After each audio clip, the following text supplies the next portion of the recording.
여러분 안녕하십니까? CFC 논평입니다. 오늘은 총회는 성석교에 관련 대법원 판결을 수용하라는 주제로 논평하겠습니다. 성석교회가 정말 어려움을 겪었습니다. 양 진영으로 나눠서 분쟁하고 다투고 상처받고 또 총회에 와서 양팀이 시위하고 하면서 수년을 지내왔습니다. 그러다가 최근에 대법원에서 확정 판결이 나왔습니다. 이 사건과 관련해서 그동안 나왔던 여러 판결들을 개괄적으로 살펴보겠습니다. 여러 사건들이 그 이전에도 있었지만 주목할 만한 판결이 나온 것이 있었는데요. 대표자 부존재 확인소 1심에서 서울 남부지방법원 2016 가합 106606 이 사건이 판결 난 적이 있습니다. 사건의 판결은 2013년 4월 17일자 교단 탈퇴 공고 및 2014년 4월 6일자 공동의회 결의는 효력이 없으므로 성석교회 대표자 편아무개 목사는 이 사건 면직 판결은 무효라고 볼 수 없다. 이런 판결이 나왔습니다. 이 사건에 대해서 편아무개 목사는 서울 고등법원에 항소를 했습니다. 2017라 2026438 사건입니다. 그런데 고등법원에서는 항소를 기각했습니다. 그러자 편아무개 목사는 대법원에 항고를 했습니다. 대법원에서는 이 사건을 2018다 217967 사건을 항고 기각 결정을 내렸습니다. 그래서 대법원은 대표자와 관련해서 성석교회 대표자 부존재 확인소에서 편아무개 목사의 대표자 부존재를 확정했습니다.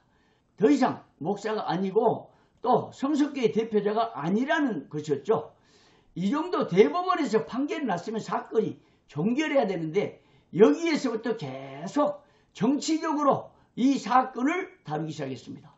대법원 확정 판결이 나왔는데 목사의 자격, 대표자 자격이 없는데도 불구하고 편아무개 목사는 총회 소원장을 올렸습니다. 그러자 총회 재판국은 2019년 9월 24일자로 판결 결과를 제104회 총회에 보고해서 채용이 됐습니다. 참 놀라운 일이죠. 사법에서 대법원 판결이 나와서 목사 자격 없음, 또 성석교회 대표자 자격 없음 이 판결이 확정됐는데도 불구하고 총회에 올려온 문서를 총회 임원회가 받았고 또 헌의부가 받았고 그리고 재판국에 이첩해서 재판국이 떳떳하게 이 재판을 했습니다. 그래서 재판국은 어떻게 재판했냐? 첫째, 서경로의 재판 절차가 불법이므로 무효다. 둘째, 편아무개 씨는 원심의 목사직 면직 처분 이전의 목사 신분을 유지한다. 셋째, 편아무개 씨는 성석교회 당회장임을 확인한다. 정말 대법원 확정 판결을 뒤엎고 총회 재판국에서 이런 판결을 내렸습니다. 그러자 서경노회가 즉각 총회가 끝난 이후에 서울중앙지방법원에 총회를 상대로 총회 재판국 결의 효력정지 가처분을 신청했습니다. 2019 가합 21690 사건이었죠. 이 사건은 2020년 5월 2일자로 서울지방법원에서 결정이 나왔는데요.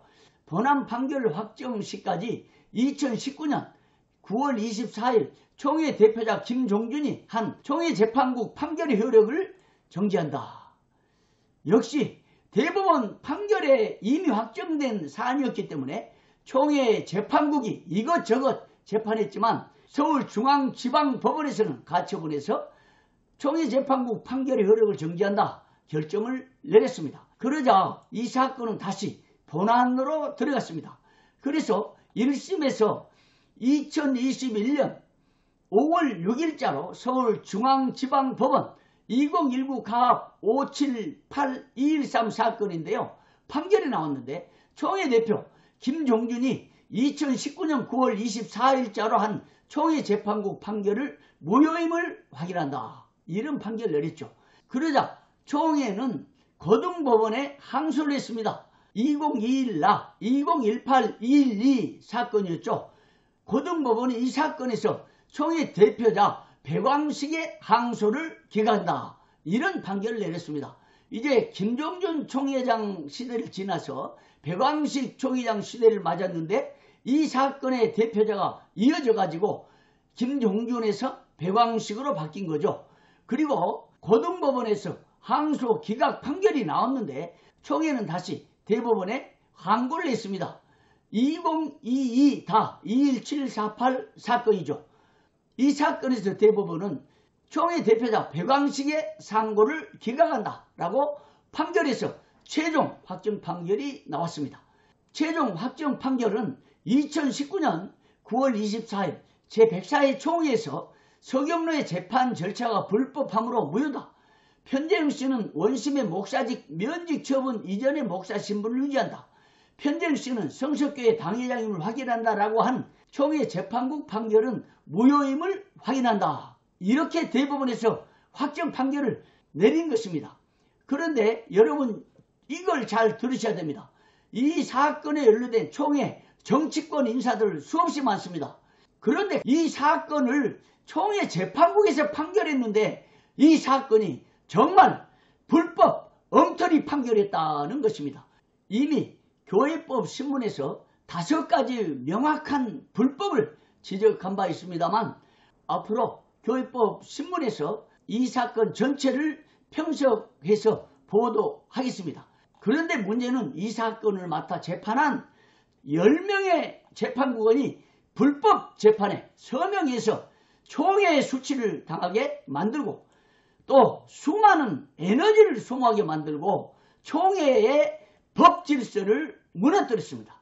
총회 재판국원들 뿐만 아니라 재판국 판결이 이미 가처분에서 효력이 있는 것인데 이것을 거부한 총회장과 총회 임원들도 총회의 법 질서를 무너뜨리고 대법원 판결을 사정없이 발로 짓밟고 교권으로 온 총회를 어지럽히고 있는 상황입니다.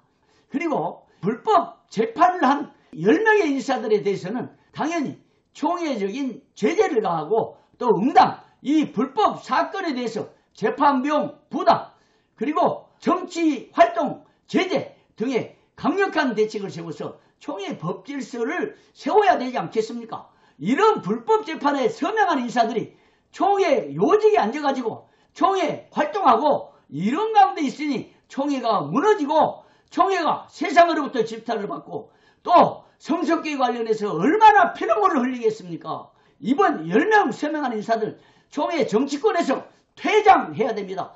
충남도의 사건을 대법원 확정 판결이 났는데 전혀 모른 채 거부하고 교권으로 누르고 또 대법원 확정 판결을 무시하고 짓밟고 하다 보니까 결국 폭행이 일어나서 정말 총회의 질서가 어지럽혀졌습니다. 이제라도 성석교회 대법원 확정 판결 반드시 수용해서 이 사건을 종결해 주시기를 바랍니다. 지금까지 CFC 논평이었습니다. 여러분 고맙습니다.